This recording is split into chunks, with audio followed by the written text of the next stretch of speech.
Hello and welcome to Beyond the Noise, the podcast series from PRWeek. I'm Danny Rogers, the Editor-in-Chief of PRWeek, and we find ourselves in mid-August, right in the middle of the peak holiday season, and a particularly hot one it is this year. This feels like the perfect time to take a hard look at communications in travel and tourism. And it's always been an area I've been fascinated with, as many people know. So to take a look, I'm delighted to be joined by two of the UK's most accomplished travel PR professionals.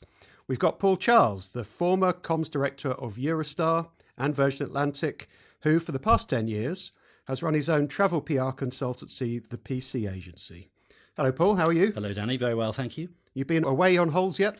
Oh, my team say I'm always away on holidays travelling, but not yet. Haven't had the time, but hopefully towards the end of August I'll get away. Good. I'm glad.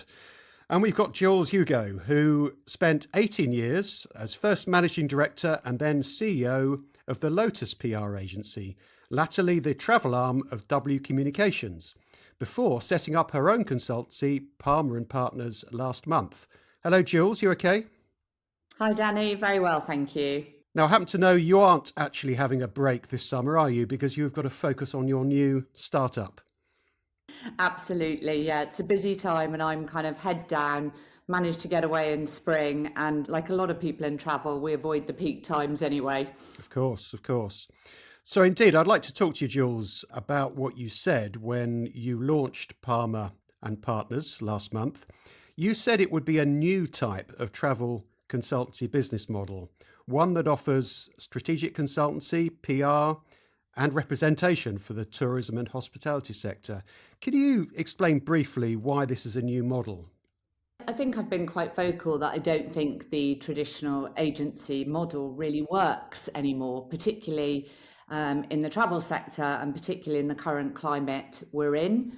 I ran Lotus, as you said, for a long time, and certainly for the last 5 years, I think the changes I saw in that time that we've all seen have been monumental, whether that's media landscape, AI developments, geopolitical turbulence, cost of living, resource, which again, we all know is a big issue.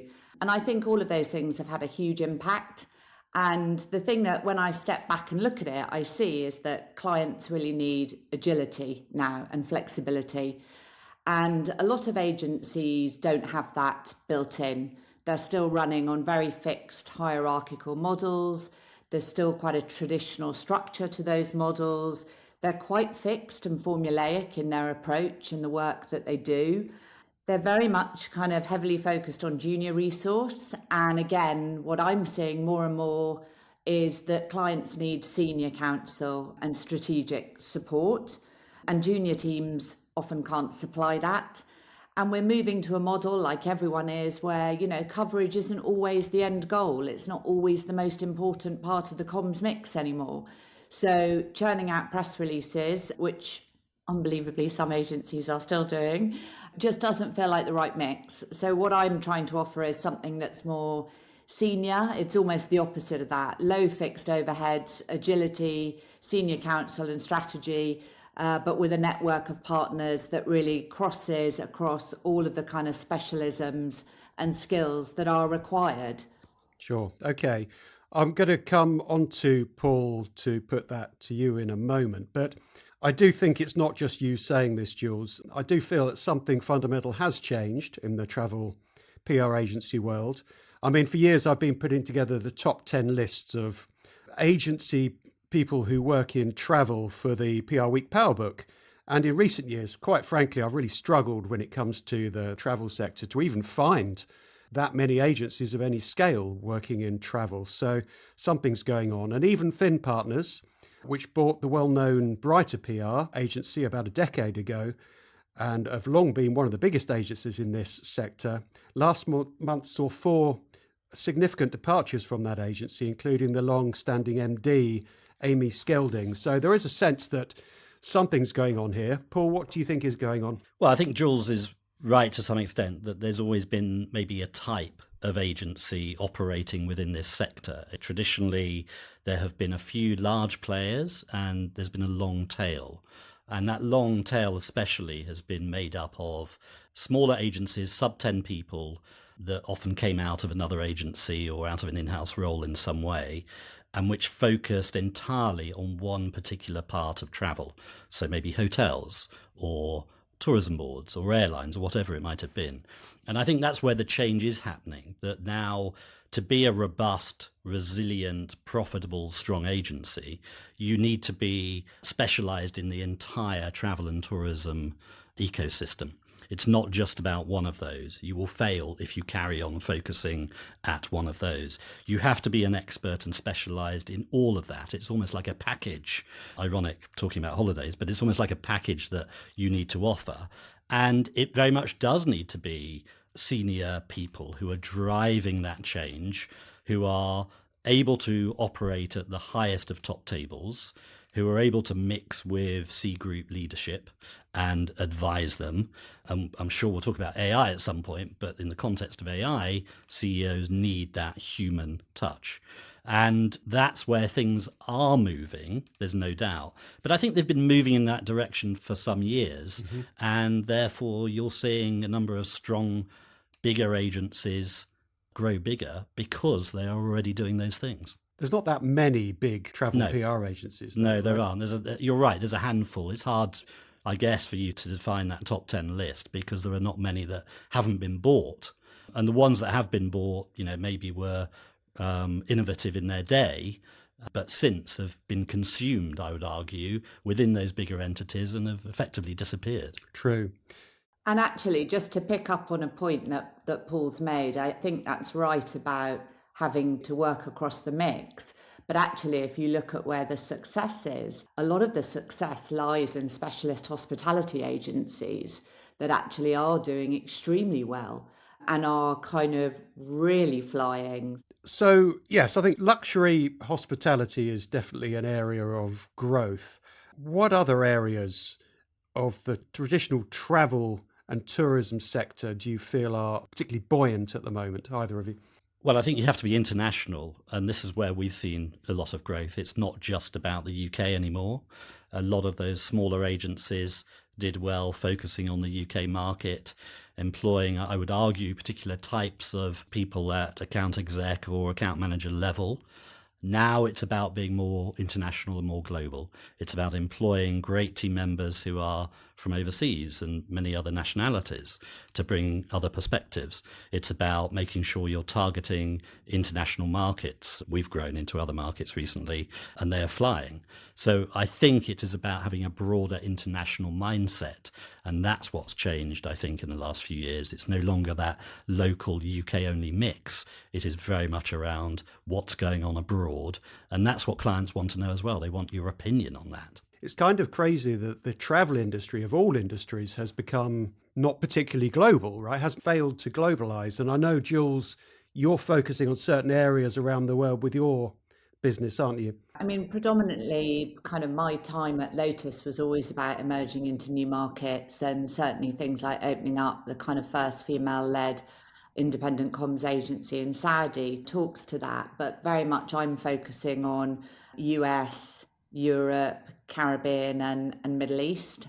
But I think one of the areas that's really interesting for growth actually reflects where travel as an industry is. And that is that we are still a relatively young industry and we're maturing. And I think one of the big growth areas is in destination strategy. We have got so many destinations which traditionally have been very popular with the British market, who have relied on volume. And now they are realizing that that is not a long-term sustainable tourism model. We cannot just keep driving in thousands, hundreds of thousands, millions of tourists. We need to look at different models. So I think one of the growth areas is, and again, it comes back to that seniority that both Paul and I have said is undeniably required, is helping destinations steer what their future strategy looks like, and moving from a volume to a value-driven model and working out what those drivers are to get the kind of visitors they want, rather than just the kind of visitors that are going to perhaps sit on a beach for 7 nights, not necessarily spend money within the kind of the destination, not dispersed from the typical hotspots, etc. And I think that is a real growth area that certainly I'm seeing a lot of call for. Yeah, I think that's true. And I'd add to that one of the things that's changed massively since COVID is that a lot of senior expertise disappeared from within tourism boards and destinations during the COVID period because of people leaving or cutbacks. Post-COVID, governments were moving their spend towards other sectors and away from tourism for a short period. They're bringing it back now. But as a result, many tourism authorities lost that expertise at the senior level. And so Jules is playing into, and what we do is that's why they need the senior advice. They need people who've got that expertise that they don't have to pay for on an employed basis, permanently employed. And that's the big change, I think, that's happened in destinations. But it's not just there. It's also in airlines. It's in hotels, especially in hotel groups, where a lot of senior people have moved on or left the employment market for various reasons. And so they have to buy in that expertise. And that's why their budgets towards PR especially have been rising recently, definitely against the backdrop of AI as well. Interesting. So they've realised they haven't been investing enough in marketing and communications behind their destination or their airline, and now they're doing so. Why do you think they're so keen to invest now? Well, I think AI is one reason, actually, because they're looking for advice on how to deal with it strategically, how to make sure they're appearing with the best description in AI tools. That's one reason. I think the other thing is they don't want to lose the budgets. They want to keep spending because, as you know, the board will look at a budget at the end of the year, and if the money's not spent, they'll take it away for the following year. So there's an element of all parts of travel and tourism needing to spend. And then finally, I'd argue actually the whole ecosphere of travel is expanding anyway. You've got hotel groups creating more hotels. You have airlines which are expanding with more aircraft and flying to more destinations. You've got the likes of Qantas flying non-stop between Sydney and London starting next year, which is going to open up the market even further in terms of how airlines fly. That is a major game changer because they'll be avoiding flying via Abu Dhabi, for example, or Doha. So you've got all these changes going on which are driving major tactical changes in how marketing and PR teams are working with their agencies. Yeah, I find this fascinating, Jules, because certainly since the pandemic, it seems to me that travel and hospitality and airlines have really been expanding quite fast and they've been doing very well. And yet there hasn't been a huge growth in travel marketing or PR agencies. Why do you think that is? I think it's a number of reasons, actually, and I think it's a really mixed picture. I think there is growth. I think Paul is right, but I don't think it's growth across the board. And I think there have been a lot of casualties as well. We have seen a lot of businesses, tourism brands, tour operators, airlines really, really suffer. There is definitely a sense that if you could emerge out of COVID stronger, then you were probably in a position to really capitalise on that bounce back. And that has certainly happened. There are absolute winners. And if you look at what is happening with cruise and rail, for instance, the growth is exponential. It's just incredible, certainly with cruise particularly. But I think this kind of how that has trickled down to the agency and the in-house culture is it's actually a very fragmented picture.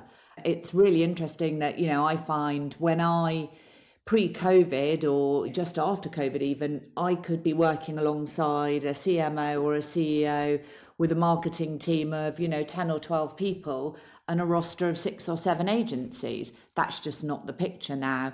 Often you're dealing with, a CMO with a very, very kind of reduced team. And that's a very different picture. I think they are operating on much leaner staff kind of overheads and staffing models. I think there's a lot of freelancers in the business. Paul kind of alluded and talked about the fact that seniority came out of the business. I think that happened a huge amount. And now there are a lot of senior level consultants and freelancers who are working with brands rather than working with an agency or for an agency. And I think that's really changed the mix of our landscape a lot. You're right, though, about the irony is the sector is highly resilient. I mean, I think it was World Travel and Tourism Council who put out some data the other day talking about a $1 trillion investment in the sector over the next 5 years. That's extraordinary. And it's a sector that employs 1 in 10 of all jobs in the world. 1 in 3 new jobs are in travel and tourism. This is a sector that is generally growing, thriving, constantly expanding. Yes, there are some downs as well as ups, but in the main, its trajectory is massively up, especially when you have countries like China spending more or new countries emerging, which are attracting people. So it's ironic that you've got this sector which is bouncing along, but which you have fewer smaller agencies especially. I mean, if anything, they're all getting bigger.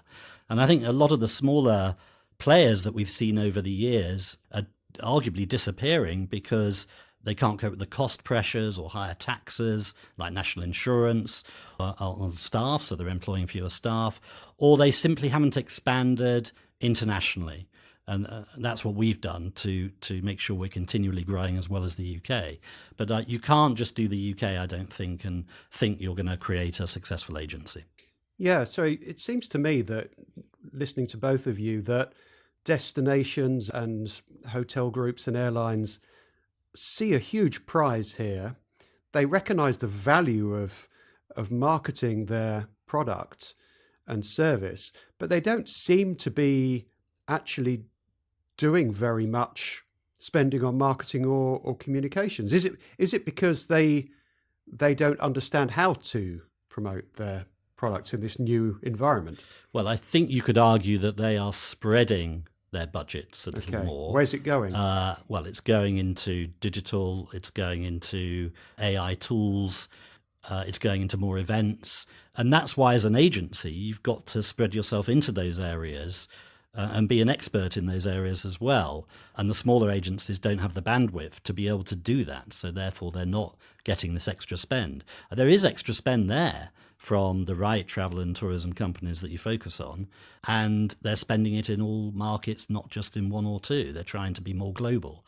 So the money's there. It's a case of agencies having to be focused to make sure they're attracting it and they're agile enough to be able to capture it. Which brings us round to what you were saying, Jules, at the beginning of the conversation, which is that maybe the model needs to completely change in terms of how the channels you use and the techniques you use in order to communicate and market. I think that's right. I mean, I think it's always been interesting in travel that RFPs and client requirements are very broad. You know, it's very typical that you would be doing media outreach alongside kind of crisis comms, alongside an event, alongside doing some trade outreach and trying to get more tour operators into a country. It's always been a very broad mix. And I think, to Paul's point, that has only expanded more and more. It's been interesting going back to that point about agency, kind of the roster of agencies has decreased so much. And that's been a huge opportunity for travel PRs, because we have picked up a bit of media buying, a social brief, whatever it is, a bit of digital. That has absolutely come to travel PR. But it does mean then that if you want to really service every requirement that is possibly needed, you would need a heavy staff base. And that is challenging financially for a lot of businesses, especially the smaller ones. It's also questionably not the best way to make the best margin. So even if you are in a position where you can do that, is it going to give you the best margins? I wouldn't have thought so. We've always operated, travel is notoriously a low revenue, low margin business compared to a pharmaceutical, legal, etc. So whether people want to kind of erode that margin further by having higher and higher fixed cost base, I don't know, it's questionable. But I do think that does mean that long term, the model does need to change. It needs to be more agile, it needs to be more flexible, and it needs to be more forward thinking. I still think there are too many small agencies that are too formulaic, too press coverage driven, and they will suffer. They're not going to be around in a few years because it's just not the way that the world is moving. I think it's worth saying they're suffering as well because they're not bold enough to get their fees up. And fees obviously are the core of what their revenue is. So a lot of those smaller agencies are for some reason frightened to ask for higher fees, or just think they're happy with what they've got and they'll stick with it for 4 or 5 years. And yet in the case of hotels especially, their room rates are going up exponentially. I mean, it's quite typical to see an 8 to 10% increase in room rates year on year. So why aren't fees going up in line with some of those higher costs that guests are facing when they're staying in hotels? So you've got to be bold as an agency and show the value of what you're bringing, to be able to say, well, look, you're putting your own costs up, your own fees up for clients. We need to do it too as an agency. And I think that's where the successful agencies are able to be more profitable. It's certainly what we're doing, and we're finding it's working. Yeah, it's not just in travel, is it? And in the whole PR industry, agencies have always struggled to get their fees up enough. But I suppose you're definitely right, Paul, that the way you get your fees up is to focus on outcomes rather than outputs. And do we feel but also level of advice? I mean, I think that sounds like what Jules is tapping into, that this is, it's very much about that strategic counsel being available at all times, day and night, to be able to provide that quality of advice that a lot of junior team members don't have the experience of, or AI can't answer, or they're unable to get anywhere else. And that's worth paying for, of course. So, Paul, presumably, again, like all of comms, clients want strategic counsel. They also want somebody to do the work for them, to campaign, to get bums on seats on their airlines or whatever. How have you structured the PC agency to cope with this dichotomy, if you like?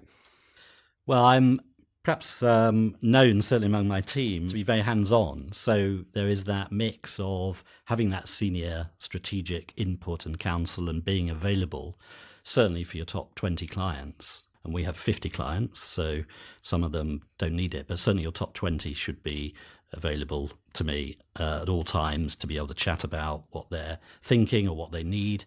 And then obviously we have our teams that are split into destination teams, luxury hospitality team, airline teams and transport teams.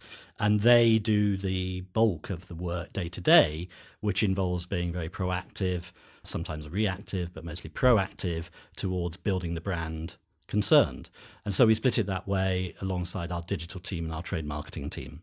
As we grow internationally, we're able to build those teams further as well. So we're seeing growth in all areas, even against the backdrop of AI. And at the end of the day, C group leaders and the people that report to them need a human touch. And so they may be using AI tools, but they're very much needing that human expertise and counsel that AI simply doesn't have. AI will tell you what you want to hear, but that's not good enough. C-suite need to hear what they don't want to hear. And that's really important. That's why they're paying for the senior counsel. And yet you still do employ quite a lot of junior. We have a mix. We have a mix of account execs, because I'm a firm believer in growing the next level of the industry. It's really important to have a talent pool that will be your future AMs, SAMs, associate directors, CEOs of the business. So I firmly believe in that. But equally, we spend a lot of money on hiring senior talent. We do pay for them. We pay them full-time salaries. Despite the tax increases from national insurance, they are absolutely worth investing in, because they then free up my time as CEO to be able to focus on the even more strategic counsel that's needed, whilst the associate directors and SAMs run the accounts day to day. So, Jules, doesn't that mean that if Paul's right, that if you're going to build Palma Partners, you need to build that hierarchical structure to a certain extent with juniors and mid-range in order to provide that range of services and that throughput of talent? Yeah, I mean, I'm not saying that I'm not going to have that junior resource, because it is required, and obviously it doesn't make sense to have senior people doing junior jobs. That's a crazy model as well.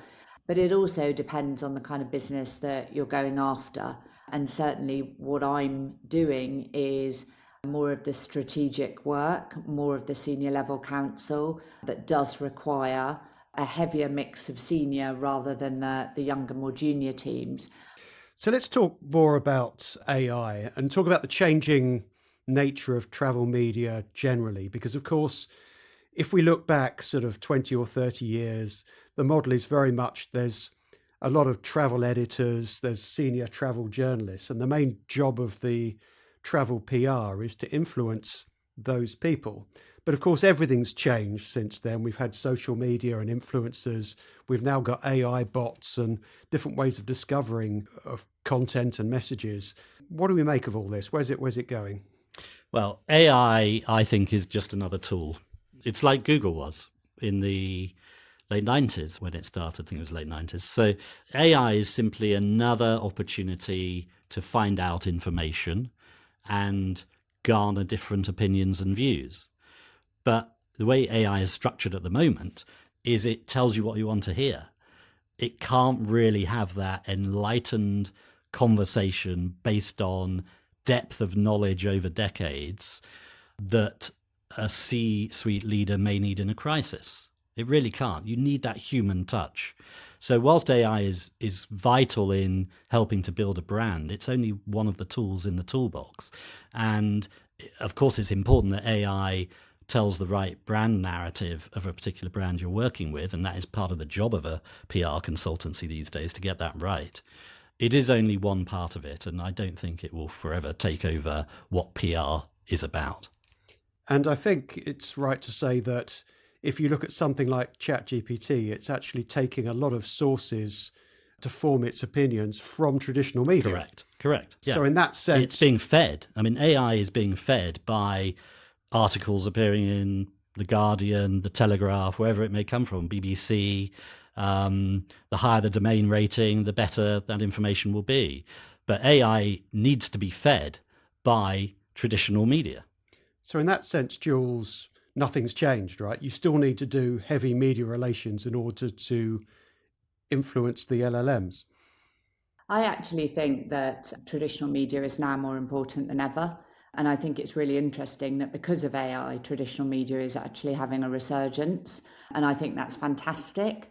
I do agree with Paul. I think AI is a tool and it's just one of the tools in the toolbox. But I also think that Google was transformative in the 90s, and I think AI is totally transformative.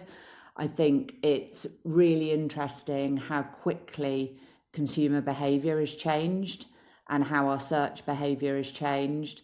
And I think one of our key roles now as PRs is to make sure that the LLMs are pulling our brands and are understanding our brands, but also that we are helping the brands and destinations we work with to ensure that there is that consistent narrative, because that's one of the most damaging things we know from an AI perspective. If there is outdated information or conflicting information or negative information out there, then the LLM simply won't cite it. So I think understanding how that is really important, and that means moving communications much more upstream, really getting your house in order right at the start of the funnel, and then having that consistency moving all the way forward. And I also think understanding prompts. We are all going to have to get a lot better at understanding how people use prompts, the language of prompts, how LLMs interpret prompts. All of that, I think, is really key. This is the crux of it, isn't it? So, Jules, bearing all this in mind, how do you, as the travel PR consultant, influence the prompts that it impacts AI? Yeah, I think this is an area that's really interesting. And the first step of that is really auditing what people are asking. And there are tools for that. So really understanding, what the prompts are, what the searches are, what the conversations are that are taking place, and then making sure that the messaging, the narratives we're creating, the brands we're building have those prompts and that prompt language in mind when we're creating that information. Can you give me an example of that, either of you, of where you would step in and influence the prompts? Well, the point I was going to make is it's so ironic having this conversation, isn't it? Because it is humans that have to create the prompts.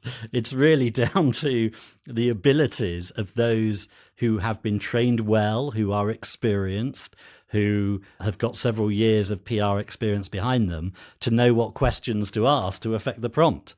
And so AI, again, needs a human interaction of some kind in order to be able to deliver the points that it's trying to get across. In terms of an example, I mean, we had a crisis recently, sadly, involving a hurricane in a Caribbean island, and we wanted to immediately get information across on AI about the state of the island and how it had actually not been as badly affected as everybody was saying. So we came up with a list of questions and were able to affect the prompt and were able to influence it as a result in terms of the information it was giving. But we did have to work very quickly to get that information across. And it's just knowing some of the language to use within that prompt and how you're asking. But again, it had to be the team who were trained to be able to write those pieces of information. And is the team very AI literate? Do they have to be particularly AI literate in order to do that task? I think it's not an end process. You've got to keep going. It takes time. We're training up more and more of our team to be AI literate. Certainly those that are excited by AI, which tends to be SAMs and below. It doesn't necessarily, I wouldn't say the senior strategic players are as excited about knowing the nuances of AI, but certainly at a more junior level they are, because I think there's an understanding it will be around for many years and they'll have to live with it in their future careers. But it's not easy, and it's a process that's going to take some time. Jules? Yeah, I think it's also worth saying that, kind of this is where travel brands have incredible knowledge. So it's also about working alongside the in-house teams, because they know that product, better than anyone. And if you have got a wine tour specialist or a safari specialist, it's those people who have that really granular knowledge that can really help understand what consumers want and search for, and what they like and what their fears are as well, and what the challenges are sometimes, or the barriers to booking. There's one question that a journalist asks that will always determine how good you are at your job.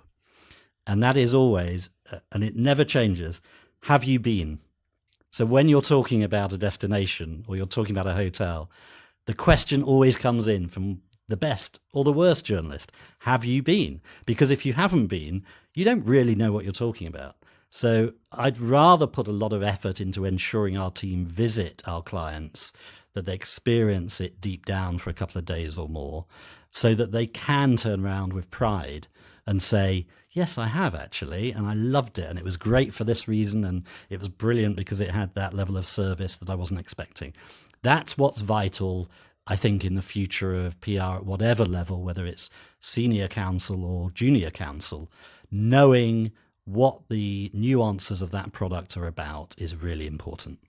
But presumably you've got to do that at scale with AI, right? Because yes, you need a certain number of executives to say they have been when a journalist asks that question. But equally, there's thousands, millions of AI questions being asked every minute. So you need also the ability, the technological scale in order to ask those questions in real time as well. Yes, you do. And it's a machine that will grow and grow. Of course, it will, like Google did. And Google's the same. Google learnt from what people were asking and typing in to expand its the information it was giving. It's exactly the same with AI. And there'll be something that replaces AI in 15, 20 years' time. You can bet your bottom dollar. And in the same way that, when Instagram and Facebook, etc., took off and became so influential in their own times and gave that power to people using those platforms, you only have to look at something like Reddit now that has suddenly gained immense power from really not having much cut through in the UK at all. And this is coming full circle, really, to the beginning of the conversation when you talked about the importance of specialism, because presumably you can't really do any of this. And to your point as well, Paul, about, have you been? You need to specialize in certain destinations or certain airlines or certain types of hotel or whatever in order to have this granular reputation management. Yeah, I think this is where things are changing for the future. The big agencies that have tried to do travel and tourism are going to fail. And they are failing. They're not winning as many accounts. We see some of them in pitches and they don't win. And they're not winning because they don't have the specialist experience and they don't have the consistency of team members who stay to learn enough about the sector. So they're not the threat anymore. The threats will be all sorts of players who do know what they're doing, who have the knowledge, who have the experience, and they've built it up over years. That's how I think the industry is changing. You're going to see more startups, actually, I think, encouragingly, and people who offer a different slant on what travel and tourism is about, such as Jules.